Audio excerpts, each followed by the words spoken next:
Are we live? Can you hear me? I swear, after that one time, I have PTSD so bad. Please let me know in the chat if you can hear me, and then we'll get started.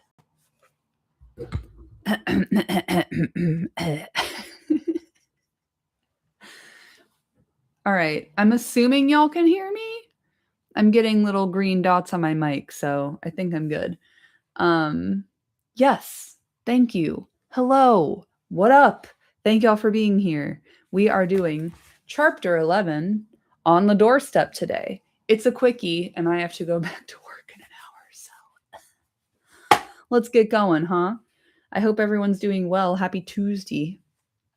And here we go with The Hobbit, Chapter 11, on the Doorstep. In 2 days going, they rode right up the long lake and passed out into the river running, and now they could all see the lonely mountain towering grim and tall before them. The stream was strong, and they're going slow. At the end of the 3rd day, some miles up the river, they drew into the left or western bank and disembarked. Here they were joined by the horses with other provisions and necessaries, and the ponies for their own use that had been sent to meet them. They packed what they could on the ponies, and the rest was made into a store under a tent, but none of the men of the town would stay with them, even for the night, so near the shadow of the mountain. Not at any rate until the songs have come true, said they. It was easier to believe in the dragon and less easy to believe in Thorin in these wild parts. Indeed, their stores had no need of any guard, for all the land was desolate and empty. The desolation of Smaug, perhaps? So their escort left them, making off swiftly down the river and the shoreward paths, although the night was already drawing on.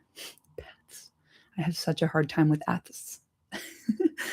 They spent a cold and lonely night, and their spirits fell. Spirits? It's going great so far, fam. The next day they set out again. Balin and Bilbo rode behind, each leading another pony heavily laden beside him. The others were some way ahead, picking out a slow road, for there were no paths. They made northwest, slanting away from the river running, and drawing ever nearer and nearer to a great spur of the mountain that was flung out southwards towards them. I love river running and lonely mountain, like the very simple naming conventions used in The Hobbit, as opposed to like Caradhras and the river Anduin. Like, you can tell he leveled up big time. It was a weary journey, and a quiet and stealthy one. There was no laughter or song or sound of harps, and the pride and hopes which had stirred in their hearts at the singing of old songs by the lake died away to a plodding gloom. They knew that they were drawing near to the end of their journey, and that it might be a very horrible end. The land about them grew bleak and barren, though once, as Thorin told them, it had been green and fair. There was little grass, and before long there was neither bush nor tree, and only broken and blackened stumps to speak of ones long vanished. They were come to the desolation of the dragon, and they were come at the waning of the year. Yeah, a lot less grandiose. River running, lonely mountain, they do what they say on the tin. Exactly. Mirkwood forest, this sort of thing. In Lord of the Rings, the Falls of Rauros are pretty close, so that's like an onomatopoeia. They reached the skirts of the mountain all the same, without meeting any danger or any sign of the dragon other than the wilderness he'd made about his lair. The mountain lay dark and silent before them, and ever higher above them. They made their first camp on the western side of the great southern spur, which ended in a height called Ravenhill. I wonder what's up there. On this there had been an old watch post, but they dared not climb it yet. It was too exposed. Before setting out to search the western spurs of the mountain for the hidden door, on which all their hopes rested, Thorin sent out a scouting expedition to spy out the land to the south, where the front gate stood. Dragon capitalized, front gate capitalized. Love it. For this purpose, he chose Balin and Fili and Kili, and with them went Bilbo. They marched under the gray and silent cliffs to the feet of Ravenhill. There the river, after winding a wide loop over the valley of Dale, turned from the mountain on its road to the lake, flowing swift and noisily. Its bank was bare and rocky, tall and steep above the stream, and gazing out from it over the narrow water, foaming and splashing among many boulders, they could see in the wide valley shadowed by the mountain's arms the gray ruins of ancient houses, towers, and walls. There lies all that is left of Dale, said Balin. The mountain sides were green with woods, and all the sheltered valley rich and pleasant in the days when the bells rang in that town. He looked both sad and grim as he said this. He had been one of Thorin's companions on the day the dragon came. PTSD, dwarf drama, effective marketing. Yes, Marks. They did not dare to follow the river much further towards the gate, but they went on beyond the end of the southern spur until, lying hidden behind a rock, they could look out and see the dark cavernous opening in a great cliff wall between the arms of the mountain. Out of it the waters of the running river sprang, and out of it too there came a steam and a dark smoke. Nothing moved in the waste save the vapor and the water, and every now and again a black and ominous crow. The only sound was the sound of the stony water, and every now and again the harsh croak of a bird. Balin shuddered. Let us return, he said. We can do no good here, and I don't like these dark birds. They look like spies of evil. Just a wisp of cloud. The dragon is still alive and in the halls under the mountain, then, or I imagine so from the smoke, said the hobbit. That does not prove it, said Balin, though I don't doubt you are right. But he might be gone away some time, or he might be lying out on the mountainside keeping watch, and still I expect smokes and steams would come out of the gates. All the halls within must be filled with his foul reek. With such gloomy thoughts, followed ever by croaking crows above them, they made their weary way back to the camp. Only in June they had been guests in the fair house of Elrond, and though autumn was now crawling towards winter, that pleasant time seemed years ago. They were alone in the perilous waste, without hope of further help. They were at the end of their journey, but as far as ever it seemed from the end of their quest. None of them had much spirit left. Now, strange to say, Mr. Baggins had more than the others. He would often borrow Thorin's map and gaze at it, pondering over the runes and the message of the moon letters Elrond had read. It was he that made the dwarves begin the dangerous search on the western slopes for the secret door. They made their camp, then, to a long valley, narrower than the great dale in the south where the gates of the river stood, and walled with lower spurs of the mountain. Two of these here thrust forward west from the main mass in long steep-sided ridges that fell ever downwards towards the plain. On this western side there were fewer signs of the dragon's marauding feet, and there was some grass for their ponies. From this western camp, shadowed all day by cliff and wall until the sun began to sink towards the forest, day by day they toiled in parties, searching for paths up the mountain side. If the map was true, somewhere high above the cliff at the valley's head must stand the secret door. Day by day they came back to their camp without success. They are saying Smaug is hotboxing. He's in there fish bowling, dude. Fucking rude. Doing, just killer bong rips in there. But at last, unexpectedly, they found what they were seeking. Fili and Kili and the hobbit went back one day, down the valley, and scrambled among the tumbled rocks at its southern corner. About midday, creeping behind a great stone that stood alone like a pillar, Bilbo came on what looked like rough steps going upwards. Following these excitedly, he and the dwarves found traces of a narrow track, often lost, often rediscovered, that wandered on to the top of the southern ridge and brought them at last to a still narrower ledge, which turned north across the face of the mountain. Looking down, they saw that they were at the top of the cliff at the valley's head and were gazing down onto their own camp below. Silently, clinging to the rocky wall on their right, the walkie wall on their right, they went in single file along the ledge till the wall opened and they turned into a little steep-walled bay, grassy-floored, still and quiet. Its entrance, which they had found could not be seen from below because of the overhang of the cliff, nor from further off because it was so small that it looked like a dark crack and no more. It was not a cave and was open to the sky above, but at its inner end a flat wall rose up that in the lower part, close to the ground, was as smooth and upright as mason's work, but without a joint or crevice to be seen. No sign was there of post or lintel or threshold, nor any sign of bar or bolt or keyhole. Yet they did not doubt that they had found the door at last. They beat on it, they thrust and pushed at it, they implored it to move, they spoke fragments of broken spells of opening, and nothing stirred. At last, tired out, they rested on the grass at its feet, and then at evening began their long climb down. There was excitement in the camp that night. In the morning, they prepared to move once more. They should say melon. They should say melon. Exactly. Speak, friend, and enter. Like, come on, we know about secret doors. Foreshadowing is a literary device. Honestly, the reuse of the plot device of the secret hidden door. Lazy joking Rolkeen, come on. In the morning, they prepared to move once more. Only Bofer and Bomber were left behind to guard the ponies and such stores as they had brought with them from the river. The others went down the valley and up the newly found path, and so to the narrow ledge. Along this they could carry no bundles or packs, so narrow and breathless was it, with a fall of 150 feet beside them on to sharp rocks below. But each of them took a good coil of rope wound tight about his waist, and so at last, without mishap, they reached the little grassy bay. There they made their third camp, hauling up what they needed from below with their ropes. Down the same way they were able occasionally to lower one of the more active dwarves, such as Keeley, to exchange such news as there was, or to take a share in the guard below, while Bofer was hauled up to the higher camp. Bomber would not come up either the rope or the path. "I'm too fat for such fly walks," he said. "I should turn dizzy and tread on my beard, and then you would be 13 again. And the knotted ropes are too slender for my weight." Luckily for him, that was not true, as you will see. Oh my god, foreshadowing is a literary device. Shit. In the meanwhile, some of them explored the ledge beyond the opening and found a path that led higher and higher onto the mountain, but they did not dare to venture very far that way, nor was there much use in it. Out up there was up hang on. Out up there, a silence reigned. There it is. Out up there, a silence reigned, broken by no bird or sound, except that of the wind in the crannies of stone.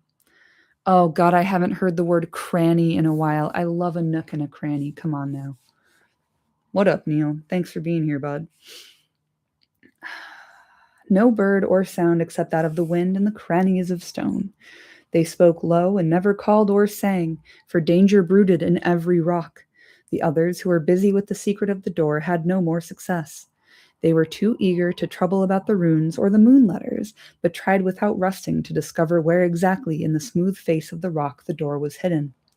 They had brought picks and tools of many sorts from Laketown, and at first they tried to use these. But when they struck the stone, the handles splintered and jarred their arms cruelly, and the steel heads broke or bent like lead. Mining work, they saw clearly, was no good against the magic that had shut this door, and they grew terrified, too, of the echoing noise. Bilbo found sitting on the doorstep lonesome and wearisome. There was not a doorstep, of course, really, but they used to call the little grassy space between the wall and the opening the doorstep in fun, remembering Bilbo's words long ago at the unexpected party in his hobbit hole, when he said they could sit on the doorstep till they thought of something. And sit and think they did, or wandered aimlessly about, and glummer they became. Their spirits had risen a little at the discovery of the path, but now they sank into their boots, and yet they would not give it up and go away. The hobbit was no longer much brighter than the dwarves. He would do nothing but sit with his back to the rock face, and stare away west through the opening over the cliff, over the wide lands to the black wall of Mirkwood, and to the distances beyond, in which he sometimes thought he could catch glimpses of the misty mountains small and far. If the dwarves asked him what he was doing, he answered, "You said sitting on the doorstep and thinking would be my job, not to mention getting inside, so I am sitting and thinking." But I am afraid he was not thinking much of the job, but of what lay beyond the blue distance, the quiet western land and the hill, and his hobbit hole under it. A large gray stone lay in the center of the grass, and he stared moodily at it, or watched the great snails. They seemed to love the little shut-in bay with its walls of cool rock, and there were many of them of huge size crawling slowly and stickily along its sides. And here we have a little illustration. I cannot believe last week I was in doubt that these were Tolkien's illustrations. That is so clearly Tolkien. Like, that's exactly his style. Dumbass. But yeah, very helpful. And also, I was kind of thinking about this. Is it aphantasia, where you don't really like picture things in your mind?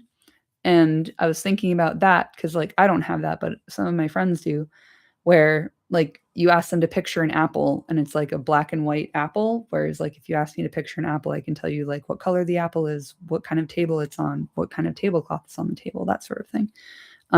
So it's just like the different ways that people are able to picture and imagine things in their mind's eye, or if they have a mind's eye or whatever.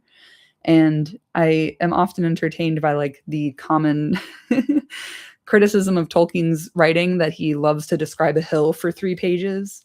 And it's like, I enjoy that. I think he does an excellent job of like situating the reader in the landscape and trying to help you understand visually what's going on. But I can understand how not having a mind's eye would make that really fucking annoying. So I'm keeping that in mind as I read. SH, you have picturing issues. Please go off in the chat while I keep reading, because like I'm so curious about this and interested in it. I need to read more and do more research. But like, yeah, one of my close pals doesn't really like picture things in their mind's eye. And I think it's so fascinating because it's like, why would I like, I would never have thought about that because that's not how my brain works. But like, obviously everyone's different. I think it's really interesting.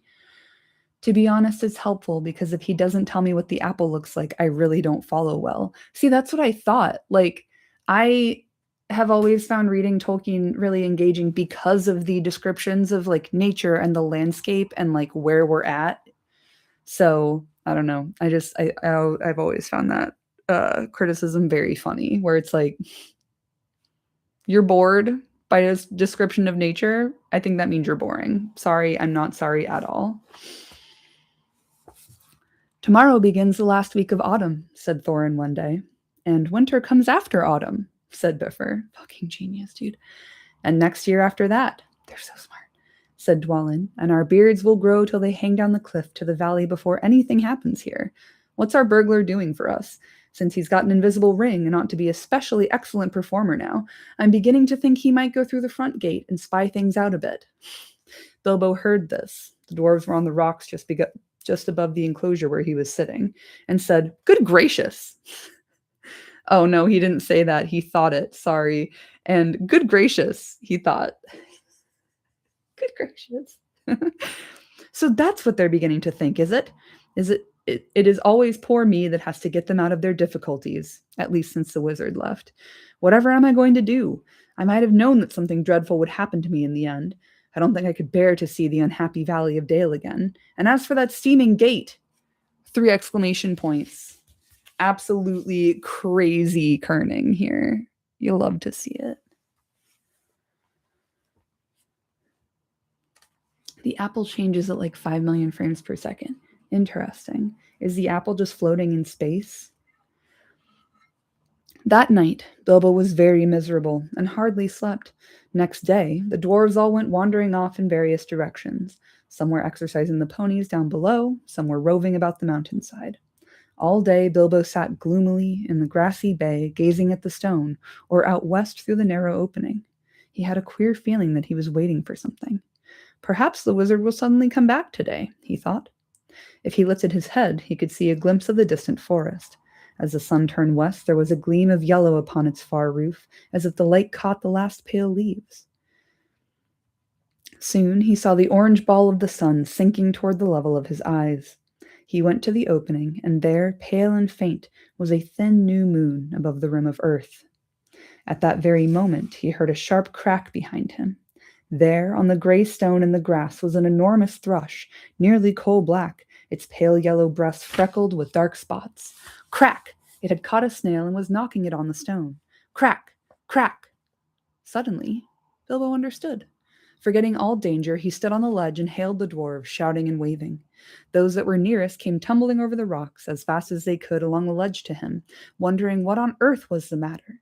The others shouted to be hauled up the ropes, except Bomber, of course. He was asleep. Dude, fucking Bomber, honestly. Quickly, Bilbo explained. They all fell silent, the hobbit standing by the gray stone and the dwarves with wagging beards waiting impatiently. The sun sank lower and lower, and their hopes fell. It sank into a belt of reddened cloud and disappeared. The dwarves groaned, but still Bilbo stood almost without moving. The little moon was dipping to the horizon. Evening was coming on. Then suddenly, when their hope was lowest, a red ray of the sun escaped like a finger through a rent in the cloud. A gleam of light came straight through the opening into the bay and fell on the smooth rock face. The old thrush, who had been watching from a high perch with beady eyes and head cocked on one side, gave a sudden trill. There was a loud crack. A flake of rock split from the wall and fell. A hole appeared suddenly, about 3 feet from the ground. Quickly, trembling lest the chance should fade, the dwarves rushed to the walk. They rushed to the walk. The dwarves rushed to the rock and pushed in vain. The key! The key! Cried Bilbo. Where is Thorin? Thorin hurried up. The key! Shouted Bilbo. The key that went with the map. Try it now, while there's still time.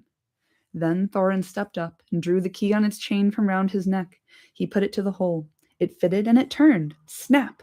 The gleam went out, the sun sank, the moon was gone, and evening sprang into the sky. Now they all pushed together, and slowly a part of the rock wall gave way. Long, straight cracks appeared and widened. A door 5 feet high and 3 broad was outlined, and slowly, without a sound, swung inwards.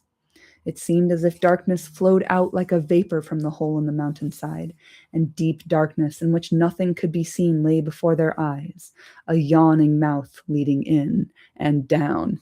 Ooh, so good. All right, chat, what do we got? Gandalf's just off doing his shopping right now. Literally, he's got like other stuff to take care of. I would love to understand and know what the hell Gandalf is up to the whole time. They're probably fine. Gandalf, yeah, exactly. Hasting, what's up to your 6-month-old nephew? That's adorable. I hope you're having a fun time. But yeah, I love that it seemed as if darkness flowed out like a vapor from the hole in the mountainside. That's so cool. And deep darkness in which nothing could be seen lay before their eyes. A yawning mouth leading in and down, like the mouth of the dragon. Dope. Love it. And then next week, we'll do inside information. So many fucking puns in these chapter titles, dude. I love it. But yeah, really quick little chapter, a little shorty this week, but necessarily so. Actually, I hope I can do next week. It might be later in the week. It might not be Tuesday because we're going on like a little mini holiday staycation situation. But I'll let y'all know when I can come back next week to keep going with inside information, because I'm at the point now where it's like, this is really exciting. I just want to keep going. And we'll be done with it soon. We only have that much left because the end of this book has a teaser first chapter of Fellowship in it, which is really cute. Do y'all remember like reading books when you were little, and if it was part of a series, they would like include the first chapter at the end of the book, like of the next one, I mean, to like keep you going and tease you? I think they did it with Game of Thrones as well. Fucking, I love that shit. Give me a Scholastic book fair and watch me slay. They still do that in young adult. Makes sense, because like worked for me, kept me absolutely hooked. Ooh, love it. All right, I'm gonna go because I do need to go back to work. I'm playing hooky right now. Shh. But I'll see y'all next week. I'll let you know when. It might be Thursday instead of Tuesday, but we'll figure it out. Thank y'all for being here with me. I appreciate y'all. And I'll see you again soon. Have a good day. Bye.